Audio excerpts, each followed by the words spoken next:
Alright, here's another, like, you know, 3, 4 months ago recording. This is gonna be Sky Striker against at Ignister.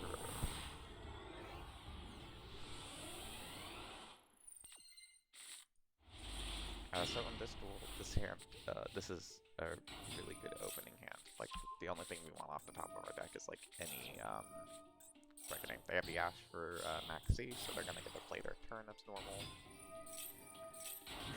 Against this hand, I think it would be very difficult for them to get their board set up, but also I'm not very familiar with how well Ignister can extend through interruption. But Chalice DPE seems pretty good. Although to be fair, I probably put the Chalice to get to play around Ash. Unless I can get, could go for engage. Kagari was at one at this point. Regardless, they're doing their normal setup, and it's going to be a 5-mat unaffected guy. And so, as per usual, our out to that is in Striker's access code. Now you can choose to play Hamp, but Hamp's not very good in any other situation except exactly at Ignister. Well, generically. So they drew Anti-Spell on it. So now we can't activate our hand. But we can put Ray in Graveyard and have a pretty resilient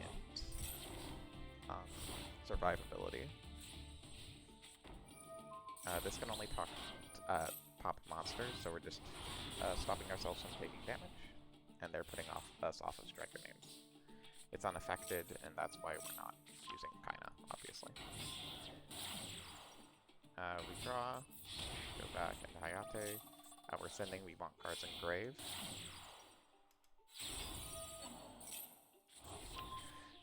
Grabbing Engage.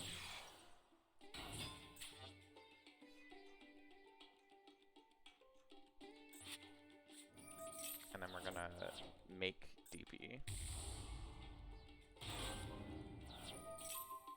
The stuff DPE loses to our spells, so we're just popping reset cards.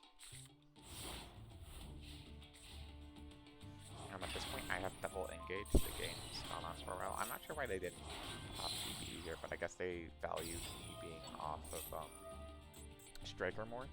They're going for a Splash Mage play, so I figured this is probably the best place I get to use Ghost Ogre. They run into Ray, obviously. If they had run into DPE at that point, I would have done what I do here. I'm going to pop back row. So the only thing, we have everything set up so we can like completely blow them out of the game. So we're going to DPE popping the Anti-Spell because we just want to play the game now. They have a Call by the Grave, but that is way too late. So we're setting Widow Anchor so we don't lose to Ash.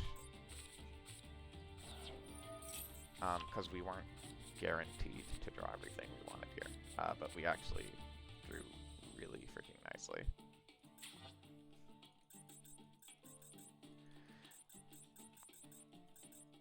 Because I need both of these resolved, because I want Widow Anchor Shark Cannon in order to steal, and then make.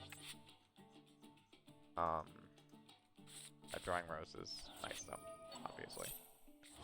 And I'd rather keep Widow Anchor in hand if we can, so we can. So here we're just going to pop the field.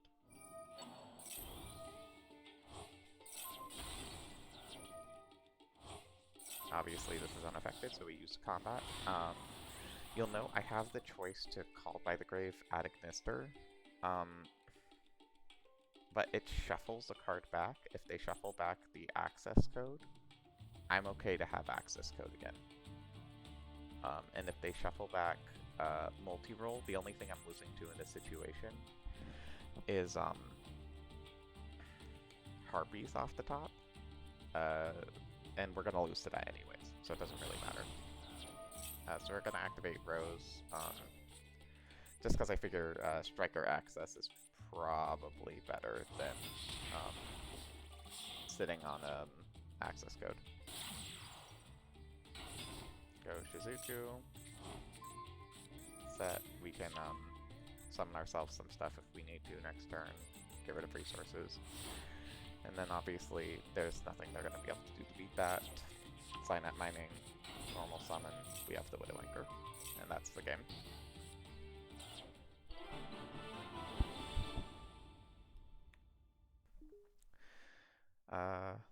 So yeah, there you go, another really old replay. And I'm now going to play it without commentary. Have fun.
There you go. Really late commentary on a game I played a bajillion years ago. Hope you enjoyed. Later.